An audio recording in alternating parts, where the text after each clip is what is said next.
ज्ञान का दिन लाता है। फिर जब वो छुप जाता है, विदेशों में निकलना शुरू हो जाता है। अरे जब यहाँ पूरब में, भारत में सूर्य निकलता है तो यहाँ दिन होता है। यही पूरब में जो उगने वाला सूर्य है पश्चिम में चला जाता है, पश्चिमी देशों में, तो क्या हो जाता है? रात हो जाती है। तो द्वापर युग से पश्चिम में चला जाता है तो रात होती है ना। तो कौन सा सूरज की बात है? जड़ में ज्यादा ताकत है या चैतन्य में ज्यादा ताकत है? चैतन्य की बात है। यहाँ चैतन्य में आत्माएं परिवर्तन करेंगी,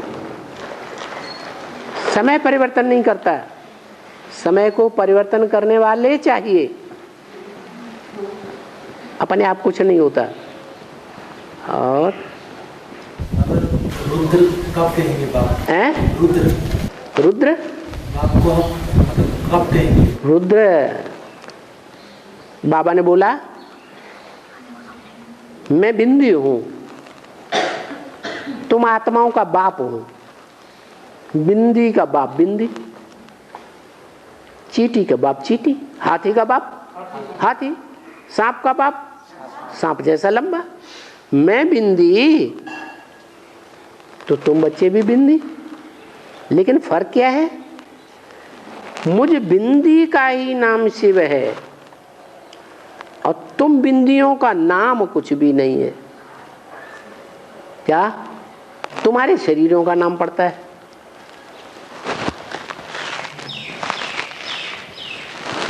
ये फर्क है। मेरी बिंदी का नाम शिव है और तुम्हारे शरीरों का नाम पड़ता है, तुम्हारी आत्मा का कोई नाम नहीं पड़ता है। और मैं बिंदी आत्मा जन्म मरण के चक्र से न्यारी हूं और तुम जन्म मरण के चक्र में आते हो। तो फर्क पता चला? प्रश्न क्या था? रुद्र का नाम कब पड़ता है? मेरा नाम तो शिव ही है, बिंदी का नाम है शिव, वो कभी बदलता ही नहीं। तो ये रुद्र नाम कब पड़ा है? हाँ, कोई रौद्र रूप धारण करने वाला है। रौद्र माने विकराल रूप। जब वो विकराल रूप धारण करता है तो नाम पड़ता है रुद्र। यज्ञ के आदि में भी विकराल रूप धारण किया था। स्थापना के साथ साथ यज्ञ कुंड से विनाश ज्वाला भी प्रज्वलित हुई थी, और जब विनाश ज्वाला प्रज्वलित हुई थी तो सारा यज्ञ तहस नहस हो गया था, खलास। सिंध हैदराबाद से खेल खलास हो गया। वो कराची से नई स्थापना शुरू हुई। हाँ, नई स्थापना शुरू हुई। कहाँ आ गए? सिंध हैदराबाद से कराची पहुंच गए। वहां से मुरलियां चलना शुरू हो गई। तो रुद्र नाम पड़ता ही तब है जब किसी रौद्र रूप धारण करने वाले में मैं प्रवेश करता हूं। कैसा रौद्र रूप? सारी दुनिया का संहार करने का निमित्त बन जाता है। कौन? शंकर। ब्रह्मा द्वारा स्थापना, शंकर द्वारा सारी पतित दुनिया का विनाश। इतना रौद्र रूप धारण करता है। और अष्टमूर्तियां जो प्रत्यक्ष होती है ना, वो है 8 मूर्तियां शिव की। हाँ, वो संपन्न कैसे बनती है? मतलब रुद्र प्रवेश करता है? पुरुषार्थ करने से संपन्न बनती है।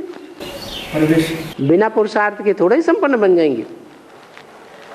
उनको भी ज्ञान, योग, धारणा, सेवा का पुरुषार्थ करना पड़ता है। 4 ही सब्जेक्ट तो हैं। और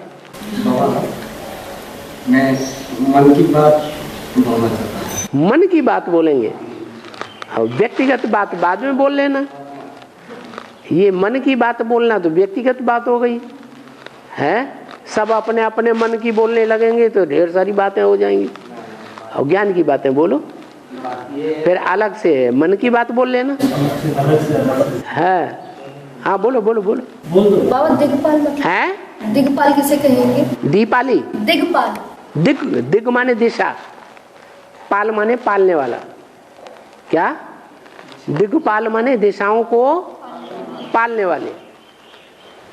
जैसे उत्तर दिशा है तो कहते हैं उत्तर दिशा में देवताएं रहते, दक्षिण दिशा, दक्षिण दिशा में राक्षस रहते हैं।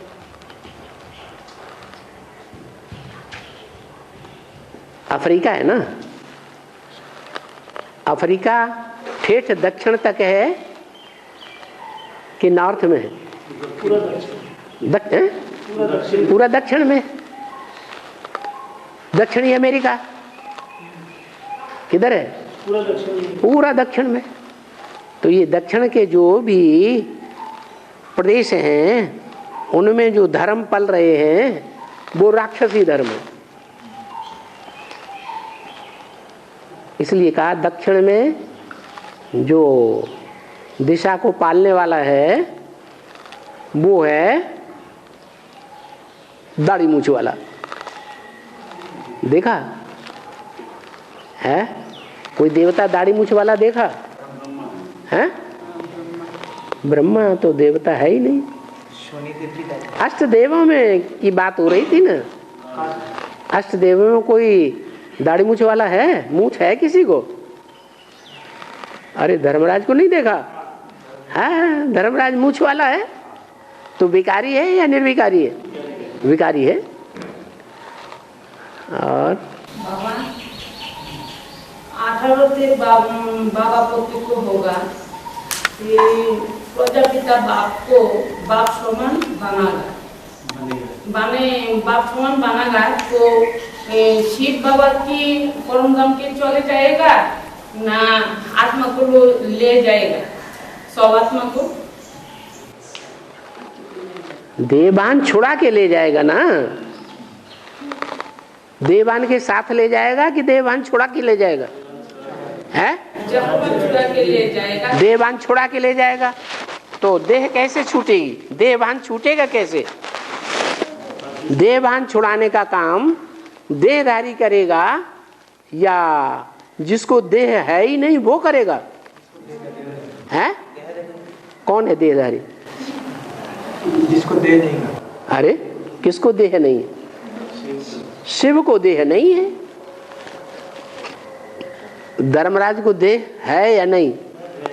धर्मराज को देह है तो वो देवान छुड़ाता है।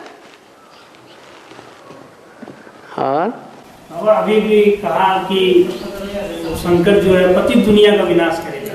पति दुनिया का विनाश तो करेगा। इसका मतलब पावन दुनिया भी कुछ होगी कि नहीं? पावन दुनिया ब्रह्मा द्वारा स्थापन हो गई ना। हाँ। ब्रह्मा कौन है?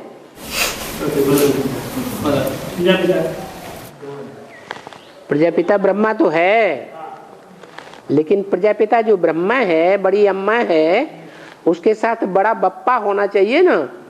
वो कौन है? शिव बाप ऊपर से आते हैं तो निराकार आते हैं और प्रजापिता ब्रह्मा का आधार लेकर के बीज डालते हैं ज्ञान का कि साकार में आते हैं? हैं? शिव बाप को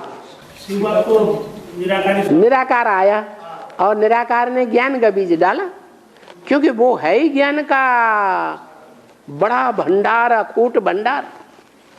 तो ज्ञान का ही बीज डालेगा ना। तो वो ज्ञान का बीज डालने वाला निराकार है और हमें चाहिए साकार में माँ बाप। क्या? तो वो शिव ब्रह्मा के द्वारा साकार में माँ बनता है। ब्रह्मा सो विष्णु कौन है? वो ब्रह्मा कौन सो है जो ब्रह्मा सो पहला विष्णु बनता है? हैं? नहीं, प्रजापिता कैसे? वो तो पिता है। तो साकार में पिता बन गया है। कौन सी माँ? है छोटी माँ। यज्ञ के आदि में जब ज्ञान का बीज डाला गया तो तो उस ज्ञान के बीज को किसने समझा? छोटी माँ ने समझा। बड़ी माँ तो मुंह बोला थी, बोल बोल बोल बोल करना सीख लिया। उस ज्ञान का तंत्र तो वो नहीं समझती है, आदि में भी नहीं समझा और अभी एडवांस के अंत में भी एडवांस ज्ञान का तंत्र नहीं समझा, बाप को ही नहीं जाना। तो जो ब्रह्मा है अव्वल नंबर, सो अव्वल नंबर क्या बना? विष्णु भी बना है। और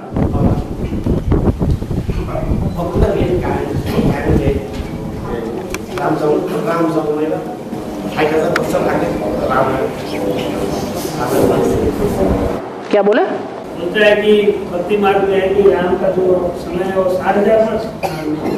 ये जो राम जो के 60,000 वर्ष पहले बोलते हैं कि राम का जो जन्म हुआ उसके 60,000 वर्ष पहले ही रामायण का जारी हो गया था। भक्ति मार्ग, ये भक्ति मार्ग में तो सारा कहानी। ये तो तुम भक्ति मार्ग की बातें बोल रहे हो। ज्ञान मार्ग में तो सब कुछ संगम युग में होता है ना। तो संगम युग में कहाँ 4,000 वर्ष होते हैं? और कौरव और पांडव लड़ते हैं तो कौन लड़ता है? पांडव लड़ेंगे, भगवान के बच्चे लड़ेंगे। लड़ते कौन है? कौरव और यवन। मुसलमान लड़ेंगे और कौरव लड़ेंगे। कौरव हैं भारतवासी, मुसलमान हैं विदेशी। पांडव नहीं लड़ते हैं? पांडव नहीं लड़ेंगे। पांडव नहीं लड़ते हैं। बाबा इसमें क्या नाम है, ये 3 भाइयों का तो पूरा जिक्र ठीक से है। ये लव और ये 3 भाई जो है अर्जुन, भीम और युधिष्ठिर, इन लोगों का तो पूरा कहानी एकदम सही है। सारा वृतांत वगैरह सब कुछ है। पाठ भी पूरा दिखाया है। ये बेचारों का क्या गलती हुआ? नकुल सहदेव, इनका कोई पार्टी नहीं है। नकुल सहदेव का पार्ट है ना। नकुल माने न्यूला। न्यूला क्या करता है? सांप को, जो विष उगलने वाले सांप हैं, बेविचार का विष उगलने वाले विदेशी ये जो सांप है ना, इनको खंडन कर देता है, टुकड़े टुकड़े कर देता है। तो शंकराचार्य ने आके क्या किया था? भारत में जो दूसरे धर्म फैल रहे थे उन सब का खंडन कर दिया। तो वो तो भक्ति मार्ग वाले हुए। यहाँ ज्ञान मार्ग में जो बच्चे हैं बाबा के, जो बीज रूप हैं, सन्यासियों के बीज रूप और सिख धर्म के बीज रूप। सिख धर्म ही एक ऐसा धर्म है जो देवताओं का सहयोगी है, सदैव सहयोगी है। आगे भी सहयोगी था और हाँ, कलयुग के अंत में जो अंग्रेजों से लड़ाई होती है, मुसलमानों से लड़ाई होती है, उसमें भी सहयोगी। तो सहदेव नाम है उसका। किसका सह माने सहयोगी? देव का सहयोगी। राक्षसों का सहयोगी कभी नहीं बनता। तो ये 2 हैं, इनका विशेष महत्व है। और ये माद्री के पुत्र हैं, कुंती के पुत्र नहीं है। कुंती है छोटी माँ और माद्री है बड़ी माँ। माद्री माने मंद बुद्धि वाले,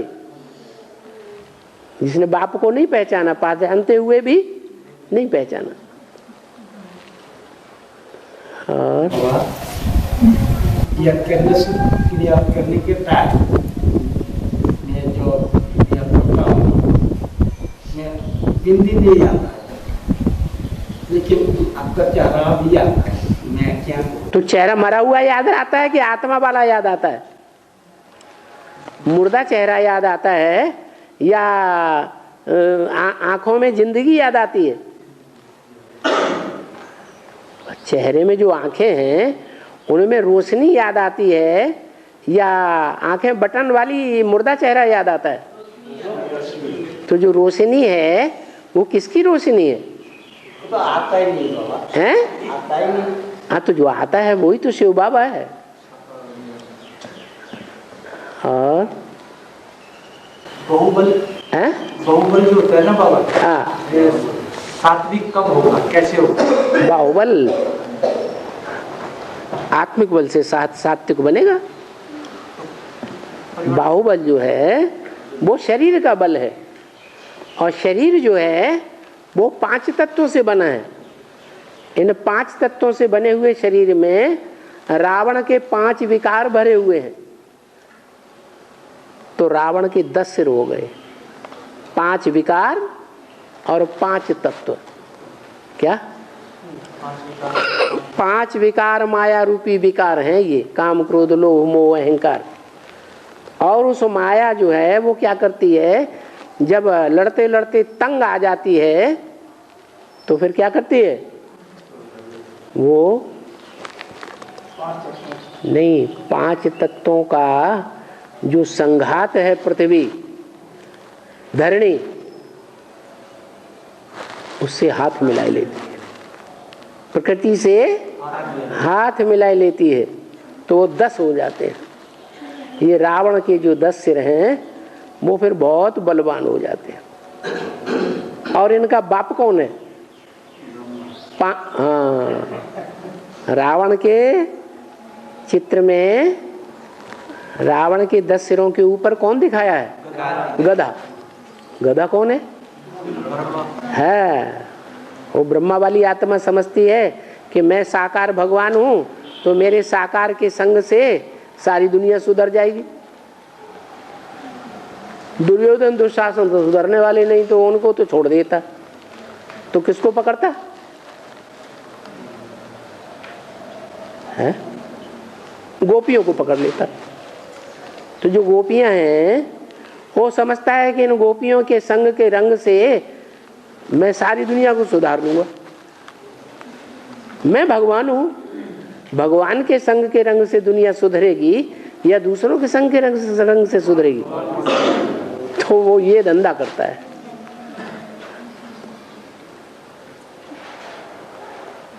ये जो बैल है ना, कौन? ब्रह्मा बाबा। वो बैलबाजी अपनी नहीं छोड़ता। अब उसको अपना शरीर तो नहीं है, तो किसके द्वारा बैल बनता है? हैं? राम वाली आत्मा के द्वारा। इसलिए 2 बैलों की जोड़ी दिखाते हैं। बैल तो गाय को कहा जाता है। गाय को नहीं बैल कहा जाता है। गाय फीमेल है और बैल मेल है। गाय को कैसे में फीमेल कहा जाएगा बैल? हाँ, और रावण की रच है सोने की लंका है। रावण की तो सोने की लंका थी। तो ये रावण की जो मंद बुद्धि है, लेकिन सोने की रच। रावण मंद बुद्धि है।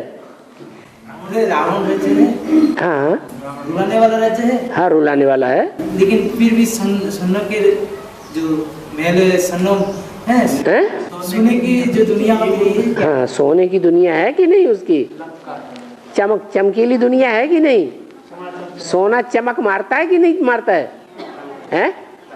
तो सोने की दुनिया है। उस सोने की दुनिया को क्या किया हनुमान ने? आग लगा दी, तहस नहस कर दिया। कैसे आग लगाई है? तेल बोर पट बांध कर पावक देह लगाए। ये जो इसकी पूंछ है ना, देवहन की, काम विकार की पूंछ है ना कमर में, इसमें लंका के अच्छे अच्छे सुंदर सुंदर जो वस्त्र हैं, कन्याएं माताएं होती हैं या पुरुष? कन्याएं माताएं। उस पूंछ में बांध दो, बांध दिए। अब वो बंध गए और उसमें घी डाल के आग नहीं लगाई, तेल बोरे। ज्यादा कॉस्टली क्या होता है, घी या तेल? मिक्सचर किसमें है? कोलेस्ट्रॉल की। घी में नहीं, तेल में। तो तेल जो है उसमें, तेल जितना भी लंका में था वो सारा तेल उसमें डाल दिया पूंछ में और आग लगा दी। काहे की? काम विकार की। तो काम विकार की जब आग लगी पूंछ में, और सारी लंका के जितने कपड़े थे वो जल मरे, जलने लगे। तो जो लंका के रहने वाले राक्षस हैं उनको गुस्सा आएगा कि नहीं आएगा? तो बस वो जलते हैं।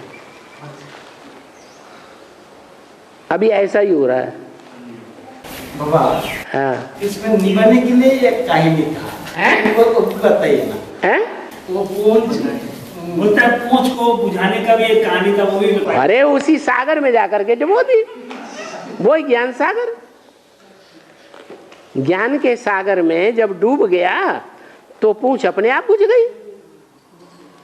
ज्ञान के सागर में कोई डुबकी लगाएगा तो शांति मिलेगी या अशांति मिलेगी? शांति मिलेगी। तब तक चलता है। हाँ। बाप हर धर्म की हर धर्म की राजा ही देते हैं ना? हैं?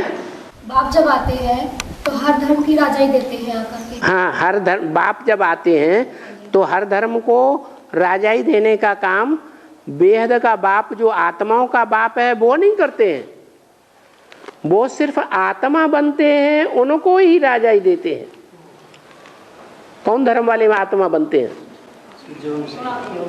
सूर्यवंशी बनते हैं, चंद्रवंशी बनते हैं, इस्लाम धर्म, क्रिश्चियन धर्मवंशी या बौद्ध धर्मवंशी आत्मा बनते हैं। 100% शुद्ध आत्मा कौन बनते हैं? जिनमें देवान का नाम निशान नहीं रहता, सूर्यवंशी बनते हैं। उनको राजा ही देते हैं 2500 साल के। बाकी जो आत्मा नहीं बनते हैं, देवहानी रह जाते हैं, उनको राजा ही कौन देता है? जो देवान वाला बाप है। मनुष्य सब देवहानी होते हैं, तो मनुष्यों का बाप कौन है? प्रजापिता। तो प्रजापिता के द्वारा फिर द्वापर युग से राजा ही मिलती रहती है देवहानियों को। शिव बाप नहीं देते हैं उनको राजा ही, वो भिखारी राजा ही है। क्या? हाँ, हिंसक राजा ही है या अहिंसक राजा ही है? हिंसक राजा ही है। हिंसक युद्ध करो और जीत जाओ तो राजा ही करो। तो शूटिंग पीरियड में नास्तिक धर्म की भी शूटिंग होती होगी? हाँ, होती है।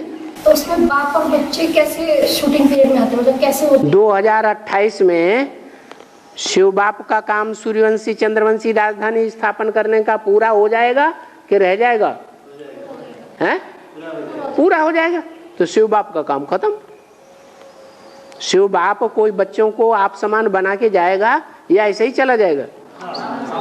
तो कोई बच्चे हैं जो बाप समान बनते हैं क्या? निराकारी स्टेज वाले भी बनते हैं। साकार शरीर में रहते हुए ही निराकारी स्टेज वाले भी। तो जो और धर्म वाले साकारी धर्म पिताएं हैं, वो भी सलामी भरने आएंगे या नहीं आएंगे? वो आते हैं और अपना अपना अपने अपने पुरुषार्थ के अनुसार वर्षा लेते हैं। और हाँ, गणेश को हाथी का नाक क्यों दिखाता है? गणेश को हाथी का मुख। हाँ, कि देवान बहुत रह जाता है, इसलिए हाथी की सूंड दिखाई देते हैं। क्या? कान बड़े बड़े दिखाई देते हैं। वो ज्ञान बहुत सुनता है।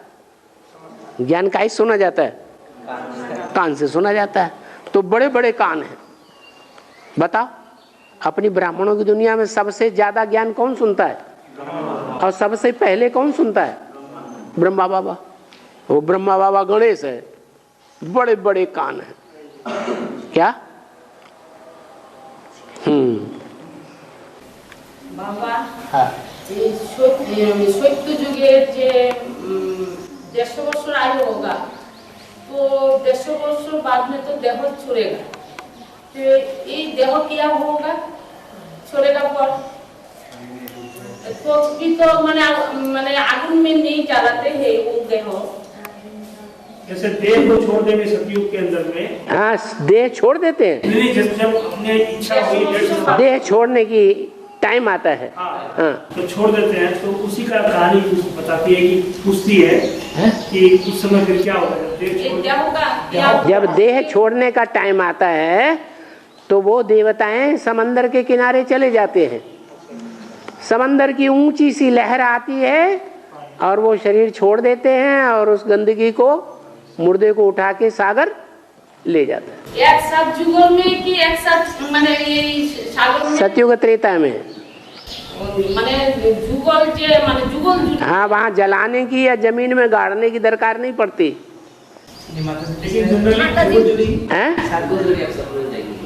माता जी पूछ रहे युगल जोड़ी भी रहेगी? युगल जोड़ी ना सिंगल रहेगा? युगल जोड़ी ही रहते हैं। वहाँ कोई विधवा होता है? वहां कोई विधुर होगा क्या? वहां विधवा और विधुर होते ही नहीं जो रोना पड़े, दुखी होना पड़े। वहां दुख होता ही नहीं, वहां वियोग होता ही नहीं। सागर का पार में देह छूटते हैं। हाँ जी। लेकिन बाबा बोलते हैं ना कि सागर जनरली किसी को एक्सेप्ट करता नहीं हो। हैं? सागर जो है, जैसे कोई डूबता वगैरह है तो उसको वो रखता नहीं हो। वो तो पहले ही शरीर छोड़ देते हैं। सागर तो मुर्दे को ले जाता है या जिंदा को ले जाता है? आज की दुनिया में जिंदा जाएगा। उस समय तो वो अपनी स्वेच्छा से शरीर छोड़ देते हैं ना। वो वृद्ध शरीर हो गया, मैं इसको छोड़ता हूँ सागर के किनारे। सागर मुर्दे को उठा के ले जाता है। और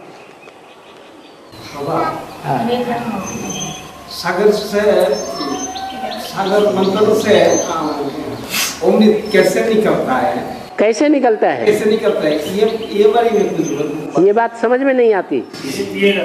हाँ, नया तो है। वो सागर जड़ है या चैतन्य है? और वो अमृत जड़ है या ज्ञान अमृत है? तो जो भी शिव बाबा ने ब्रह्मा द्वारा वेदवाणी सुनाई, ब्रह्मा के मुख से जो भी वेदवाणी निकली, उन वेदवाणियों का मनन चिंतन मंथन करो। जैसे बाबा ने बोला लक्ष्मी नारायण समझदार हैं तब तो विश्व के मालिक हैं, और फिर मुरली में बोला लक्ष्मी नारायण तो बुद्धू है। तो ये दोनों बातें कैसे साबित होंगी? तो इनमें मंथन करना है या नहीं करना है? हैं? मंथन करना है। ब्रह्मा बाबा की बुद्धि तो सीधी स्वर्ग में चली जाती थी, लक्ष्मी नारायण बुद्धू है, तो वो उसका ये अर्थ लगाते थे लक्ष्मी नारायण बुद्धू है। और शिव बाबा ने क्या बोला? शिव बाबा संगम युग के लक्ष्मी नारायण की बातें बताता है या सतयुग के गिरती कला वालों की बातें बताता है? कौन से लक्ष्मी नारायण की बात बताता है? शिव बाबा संगम युग की चढ़ती कला के लक्ष्मी नारायण की बात बताता है। शिव बाबा गिरती कला की क्यों बात बताएगा? तो वो बताते हैं कि लक्ष्मी नारायण तो बुद्धिमान है, समझू है, इसलिए वो विश्व के मालिक बनते हैं। ब्रह्मा बाबा उसको सतयुग में ले जाते हैं उस बात को, तो उन्होंने बोल दिया लक्ष्मी नारायण बुद्धू है, क्योंकि ब्रह्मा बाबा इंटरफियर करके भी बोलते हैं। बाबा की बात में इंटरफियर करेंगे और बोलेंगे अपनी बात, बाबा चुप हो जाते हैं। अच्छा बच्चा को बोल लेने दो। हाँ हाँ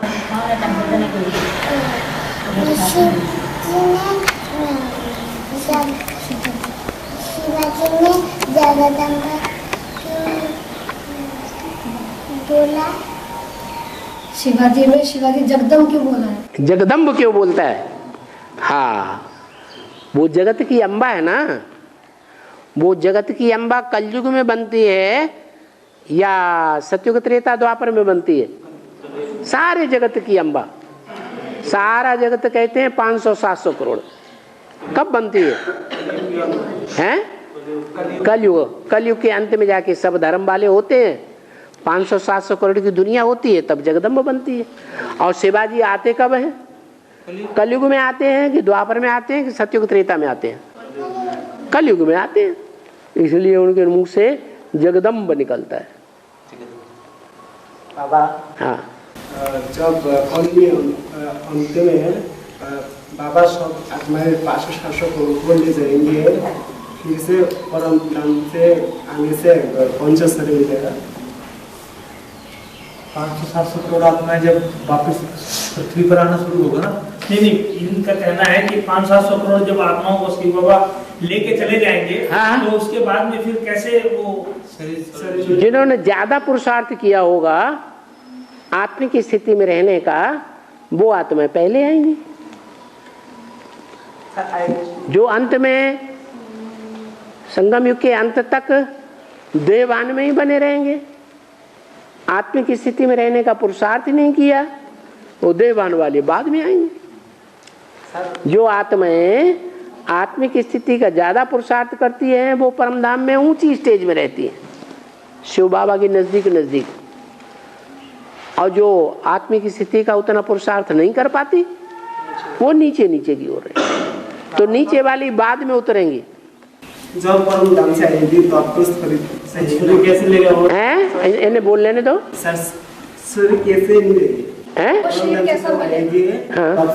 द्वापर युग से जो सतयुग त्रेता की देव आत्माएं होती हैं उनमें प्रवेश होता है, समझा?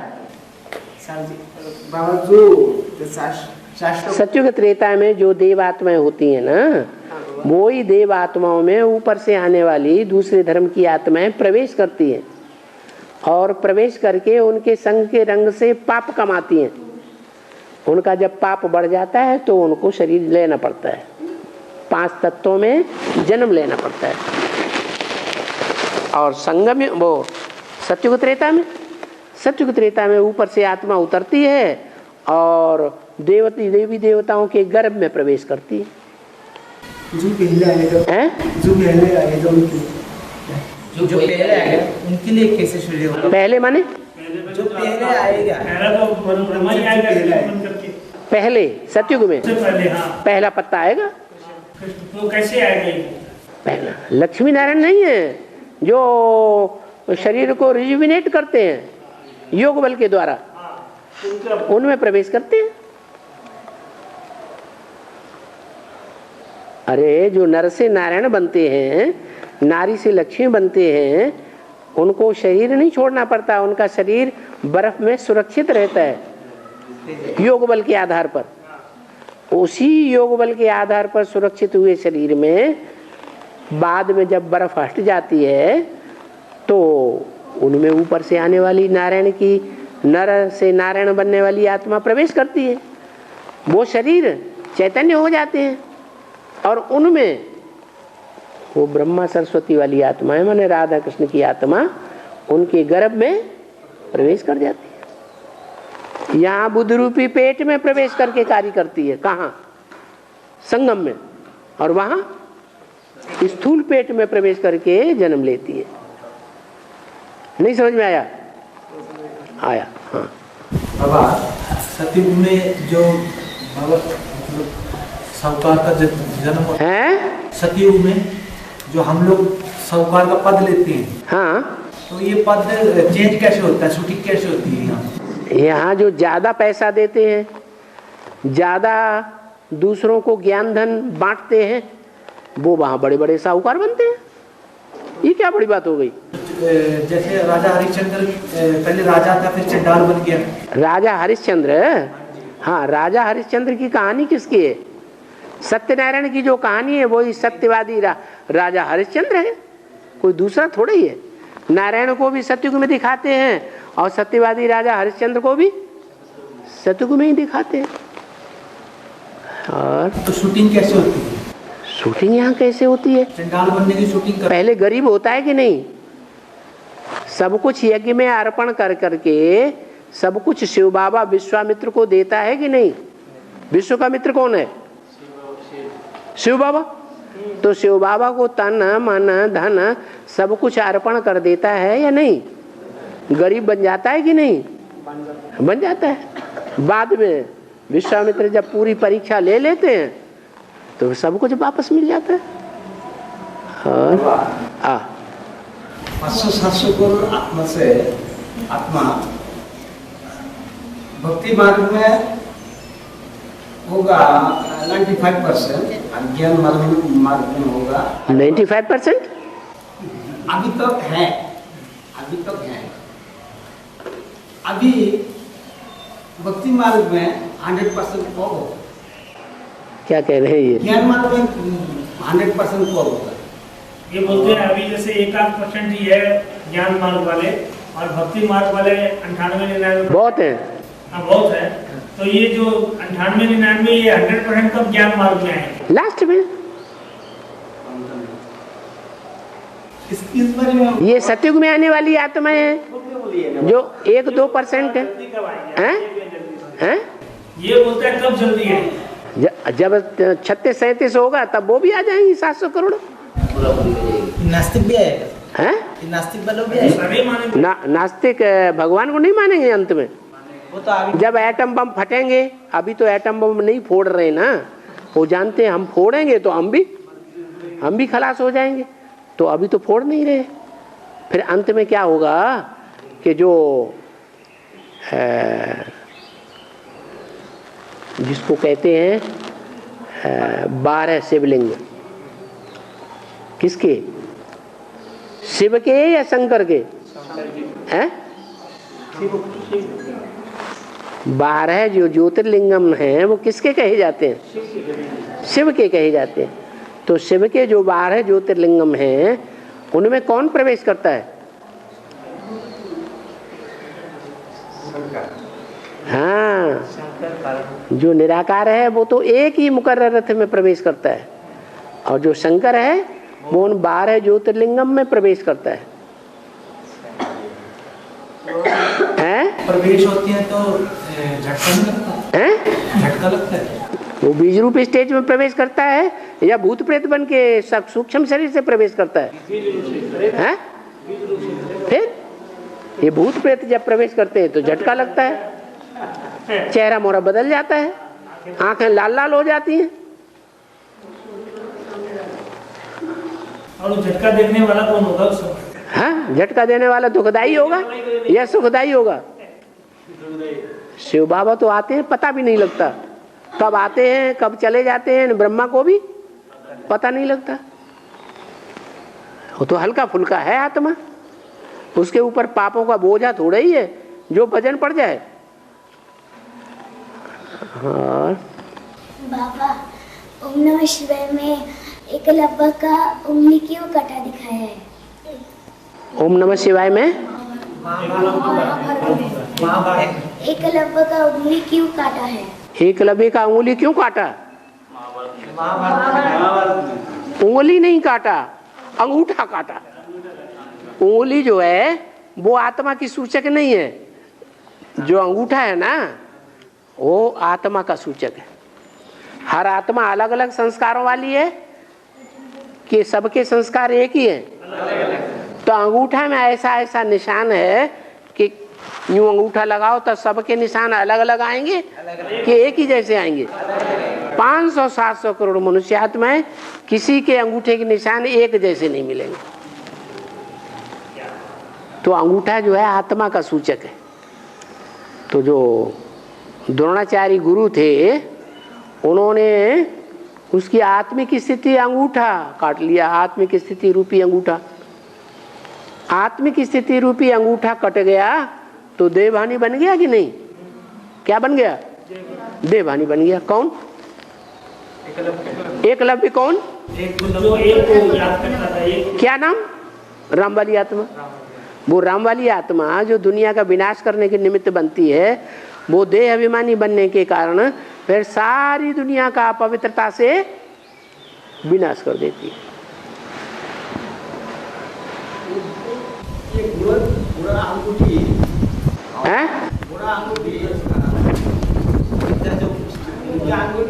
अंगूठा हाँ दे दिया, काट के दे दिया।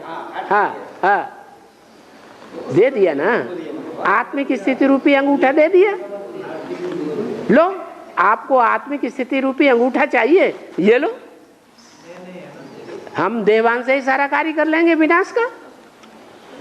विनाश का काम करने के लिए देवभान चाहिए कि आत्माभिमान चाहिए? हैं? क्या चाहिए? देवभान चाहिए। देवभान से व्यभिचार बढ़ता है, व्यभिचार से विनाश होता है। बाबा, ये जो अश्वत्थामा है, इसको कोई महाभारत की लड़ाई में अश्वत्थामा का कोई विनाश है? अश्वत्थामा कोई वध नहीं देखा है? क्या नहीं दिखाया? वध नहीं दिखाया। वध नहीं दिखाया। अश्वत्थामा जो है वो तो अमर है। वो इसका अंत तक पाठ जो लास्ट में इसका क्या हो? अश्व माने क्या? अश्व माने घोड़ा। आत्मा रूपी मन रूपी घोड़ा है। थामा माने थमा रहता है, जिसका मन रूपी घोड़ा थमा रहता है वो है अश्वत्थामा। कौन सी आत्मा है जिसका मन रूपी घोड़ा थमा रहता है? राम वाली आत्मा। मन सशक्त किसका है? राम वाली आत्मा बुद्धि में तीखी है कि उसका मन ज्यादा तीखा है, मन रूपी घोड़ा ज्यादा तीखा है? बुद्धि तीखी है राम वाली आत्मा की, वो तीसरा नेत्र है। इनका पिताजी दिखाते हैं, इनका पिता है द्रोणाचार्य। हाँ, द्रोणाचार्य कौन? द्रोणाचार्य, द्रोण माने घड़ा, आचार्य माने आचार्य। क्या? जिसका बुद्ध रूपी घड़ा आचार्य बनने का कार्य करता है, वो है द्रोणाचार्य। सन्यासी थे ये गृहस्थी थे? सन्यासी थे, घर गृहस्थ में रहने वाले सन्यासी थे। और भक्ति पाठ में गायों ने है शिव की बेटिया मनसा। क्या बोल रहे हैं? मनसा जो आपका जो मुखिया हो गई है, भक्ति मार्ग में शंकर का बेटी मनुष्य देवी दिखा। कह लेने तो पूरी बात कही नहीं है। मनसा देवी, मनसा देवी कैसे हो? एक मनसा देवी है, हाँ, वो कैसे पैदा हुई? मनसा देवी कैसे मनमत पे ज्यादा काम करती है, इसलिए मनसा देवी बन गई। एक आखिर इसका मनसा देवी जो है वो पंजाब में ज्यादा पूजी जाती है या दक्षिण भारत में, उत्तर भारत में पूजी जाती है? पंजाब में। पंजाब से कनेक्टेड कौन सी देवी है? हाँ, जगदम्बा। तो वो मन मतलब सारे कार्य करती है, श्रीमत थोड़े देती। मुरली में क्या कहा? और हाँ, मुरली में बोलते बाबा फादर शो सन हैं? दो आदमी बात मत करो। हैं? बाबा मुरली में बहुत बार कहते हैं ना, फादर शो सन, सन शोज फादर। तो ये कब से होता है? मतलब बच्चे, बाप बच्चों को प्रत्यक्ष करता है। Son shows father, father shows sons. माना जो बाप है वो बच्चों को प्रत्यक्ष करता है संसार में कि ये देखो माला के मणके हैं, ये विश्व के कंट्रोलर हैं, ये सारे विश्व को कंट्रोल करेंगे अब संगम युग में। शिव बाप उन बच्चों को प्रत्यक्ष करता है और बच्चे बाप को प्रत्यक्ष करते हैं। ज्यादा ताकतवर कौन है? बाप ज्यादा ताकतवर है। तो 2017-18 से लेकर के 2028 तक और 2036 तक भी जो पावरफुल बच्चे हैं उनको 28 तक बाप प्रत्यक्ष कर देगा संसार में। माला के मणके बन जाएंगे नंबरवार। कौन प्रत्यक्ष करेगा? बाप। तो बाप अपना काम पहले करेगा कि बच्चे अपना काम पहले करेंगे?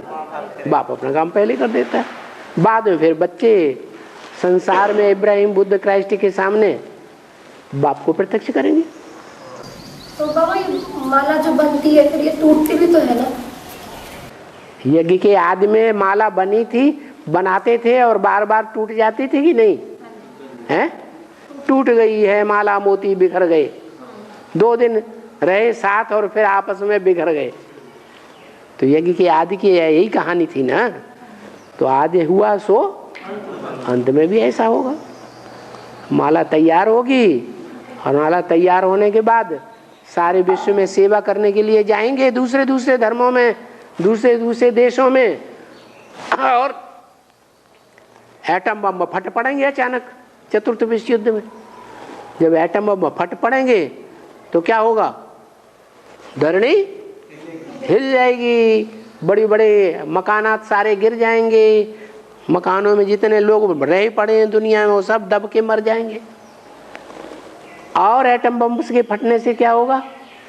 धरणी डावाडोल हो जाएगी, सागर में उथल पथल हो जाएगी। और क्या होगा? एटम बमों के फटने से सागर में गर्मी आएगी या ठंडास आएगी? गर्मी आ जाएगी। तो सागर का पानी सारा बॉइल्ड होकर के भाप बन के ऊपर उड़ेगा। जब भाप बन के ऊपर उड़ेगा तो कई दिन तक बरसात होती रहेगी, उससे धरती का टेम्परेचर क्या होगा, इतना गिर जाएगा कि सारी धरती पर बर्फ ही बर्फ हो जाएगी।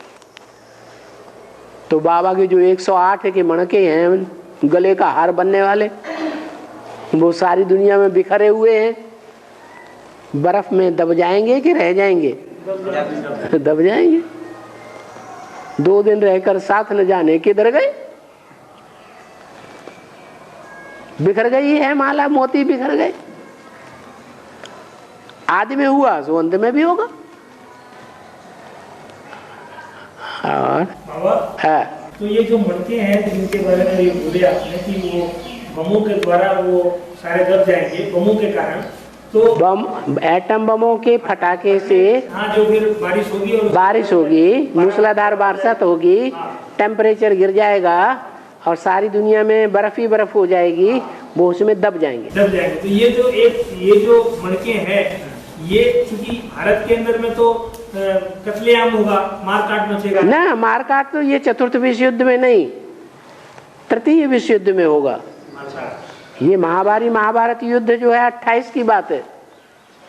तृतीय में होगा, सूर्यवंशी चंद्रवंशियों की अति का युद्ध बढ़ता जाएगा और अंत में जाकर के खलास हो जाएगा। महाभारत है, उससे स्वर्ग स्थापन हो जाएगा दिल्ली के कंठे पर। द्वितीय विश्व युद्ध है द्वितीय विश्व युद्ध क्या?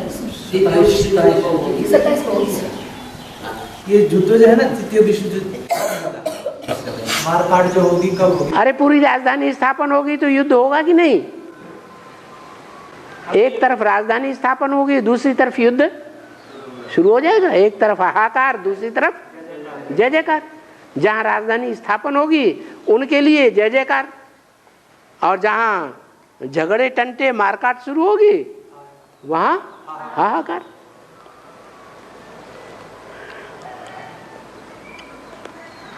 और श्वास होती है बाबा, हैं श्वासों पे कंट्रोल कैसे होगा? याद का जब गहरा कभी अनुभव किया तो अनुभव करना, श्वास प्रश्वास हल्की हो जाती है या जोर से चलती है? दिल जब धड़कता है तब श्वास प्रश्वास ज्यादा चलती है, या जब आराम महसूस करते हैं तब श्वास प्रश्वास ज्यादा चलती है? धड़कता है तब श्वास प्रश्वास कम चलती है, ज्यादा चलती है? ज्यादा चलती है। जब नॉर्मल स्टेज होती है तो श्वास प्रश्वास आराम से। तो योग बल ऐसी चीज है, दुनिया में योग बल न होने के कारण उनका दिल ज्यादा धड़केगा और हमारा दिल स्थिर हो जाएगा। योग बल वालों का हार्ट फेल कभी नहीं होता, तो उनकी श्वास प्रश्वास बहुत धीमी हो जाएगी। श्वास प्रश्वास धीमी होने से एटम बमों का जो जहरीला हवा है वो अंदर नहीं जाएगी उतनी। हमारा खाना, हमारा पीना सब बहुत थोड़ा हो जाएगा। ज्यादा खाते हैं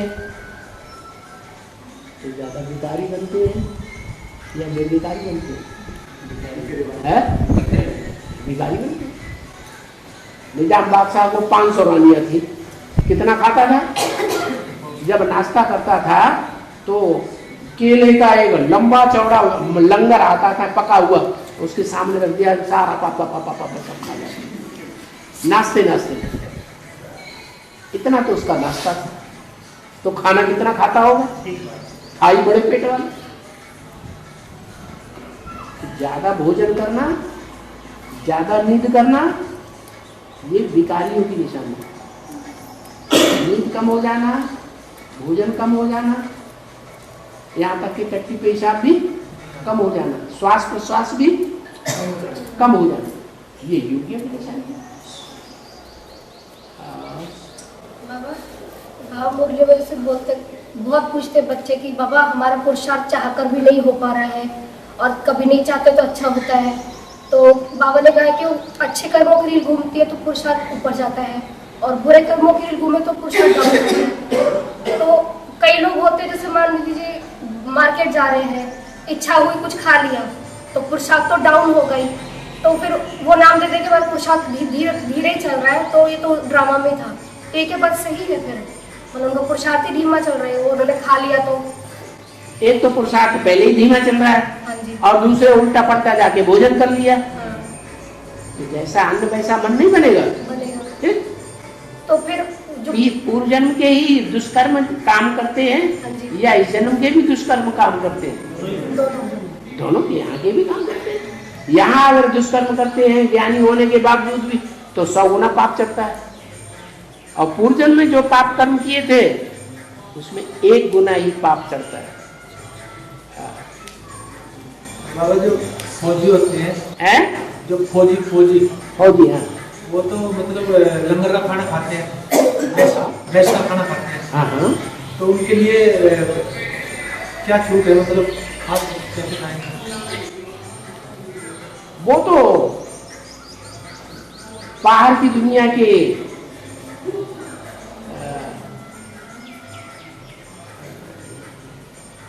देवहानी फौजी है कि आत्माभिमानी फौजी है? देवहानी फौजी है, और हम आत्माभिमानी फौजी है। तो जो देवहानी फौजी हैं उनके लिए बाबा ने कहा भले याद में रह करके भोजन करो। मैस में खाना पड़ता है तो याद में रह के खाना पड़ता है, तो तुम्हारा असर नहीं होगा। और हमें रूहानी फौजी, हाँ,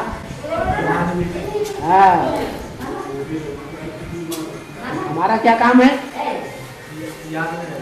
हैं? हाँ, जितना हम याद में रहेंगे तो उतना हमारा भोजन के ऊपर असर नहीं पड़ेगा। याद में नहीं रहेंगे और भोग भोगेंगे तो असर नहीं पड़ता। शिव बाबा ने कर्म करके दिखा दिया। शिव बाबा ने जो कर्म किया उसकी यादगार शिवलिंग बना। वो शिवलिंग कहा जाता है या शंकर लिंग कहा जाता है? शिवलिंग कहा जाता है। तो वो लिंग शरीर है या आत्मा है? क्या है? आत्मा है। लिंग बड़ा होता है, हाँ शरीर है, शरीर की यादगार लिंग है। तो उसमें क्या खासियत है जो उसका पाप नहीं बन रहा है?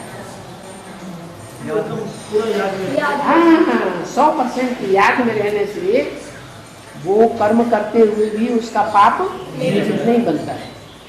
वो यादगार सिर्फ शिव बाबा की ही दिखाई जाती है, किसी देवता की याद नहीं दिखाई जाती। देवता का लिंग नहीं पूजा जाता है, किसका पूजा जाता है? शिव बाबा का लिंग पूजा। उसे शिव बाबा का लिंग क्यों कहा?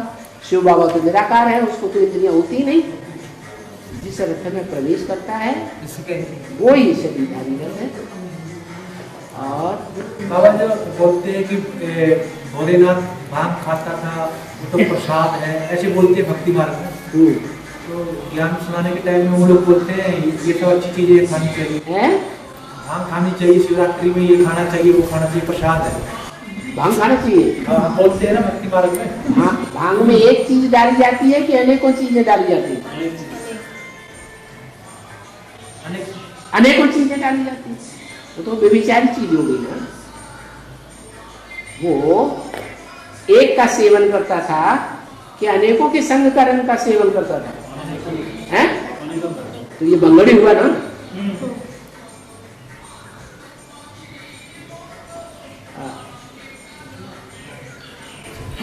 बाबा बीमारी कब पीछा चलेगी? या उधर कोई कुछ पूछ रहा है,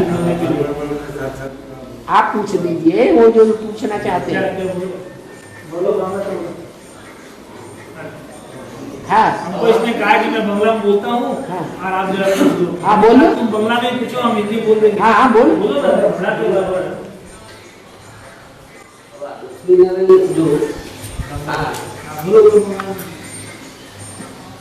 चौरासी जन्म में जुड़ी जो लक्ष्मी, अरे बांग्ला धड़ाधड़ बोलो, क्यों बोल रहे? नारायण का अपना 84 जन्म जुड़ी होते हैं। तो शूटिंग योग में, संगम योग में अलग अलग क्यों है? अलग अलग ये बोलते हैं कि जैसे लक्ष्मी नारायण जो है वो 84 जन्मों के अंदर में एक साथ जोड़ी रहते हैं।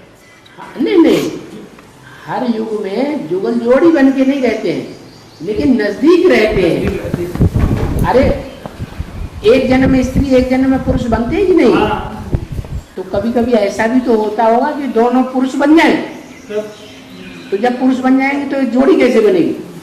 तो भाई बन सकता है, पिता बन सकता है। मना बाबा ने कहा सर्व संबंध यहाँ होने चाहिए। कहाँ? संगम युग में। तो सर्व संबंध जोड़ने में कौन सी आत्मा आगे जाएगी? नारायण के साथ सर्व संबंध जोड़ने में, नारायण जिसमें शिव आता है उसके साथ सर्व संबंध जोड़ने में कौन सी आत्मा सबसे आगे जाती है? लक्ष्मी आगे जाती है। तो द्वापर युग से ऐसे नहीं है कि वो स्त्री ही बनेगी और वो पुरुष ही बनेगा साथ में। कोई भी संबंध हो नजदीक रहेंगे। इनका कहना है कि ये शूटिंग पीरियड में इतने दूर दूर क्यों है, इनकी तकलीफ ये है। अरे वहां भोगा है साथ रह करके एक दूसरे का सुख, तो यहाँ उल्टा नहीं होगा। यहाँ बुद्धियोग की बात है कि देह की बात है? बुद्धियोग। यहाँ ऐसे बहुत से सरेंडर हैं, सरेंडर हो जाते हैं, कंधे पे चढ़ के रहते हैं, लेकिन बुद्धि धरी रहती है अपने घर में, नहीं होता है। तो फिर फायदा किसको होगा ज्यादा? जो बुद्धि योग से याद करेंगे, बुद्धि योग के साथ ही रहेंगे, उनको बहुत फायदा होगा।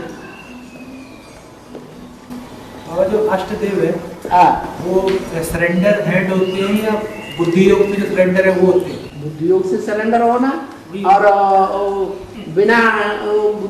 बिना इंद्रियों के, बिना तन के, बिना धन के सरेंडर होना, ये क्या बात हो गई? मतलब बाहरी दुनिया में तन मन धन तीनों नहीं चाहिए, समय संपर्क संबंध सब कुछ अर्पण नहीं करना है।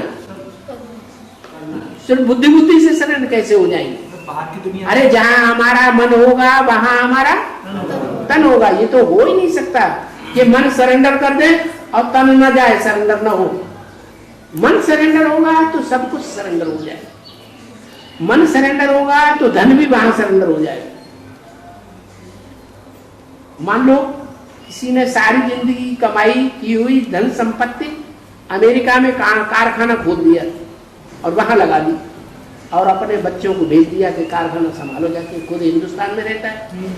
सारी जिंदगी की कमाई हुई उसने धन संपत्ति अमेरिका में लगाई हुई है कारखाने में, तो उसकी बुद्धि कहाँ जाएगी? कारखाने में जाएगी। अमेरिका में जाएगी कि नहीं जाएगी? तो यही नियम है, जहां हमारा धन होगा वहां हमारा। ऐसे नहीं होता है कि मन कहीं दूसरी जगह रहे और तन कहीं दूसरी जगह रहे, मन कहीं दूसरी जगह रहे और बुद्धि कहीं दूसरी जगह रहे। ये साफ है, मन बुद्धि के बगैर कोई काम नहीं होता है। और यज्ञ में सरेंडर होकर के, यज्ञ में सरेंडर जो होना है, कहते हैं हम बुद्धि से सरेंडर है यज्ञ में, तन से, धन से, समय से, संपर्क से और संबंधियों को सरेंडर नहीं करेंगे, अपने बाल बच्चों को सरेंडर नहीं करेंगे, तो सरेंडर हो गए, कहे जाएंगे सरेंडर। फिर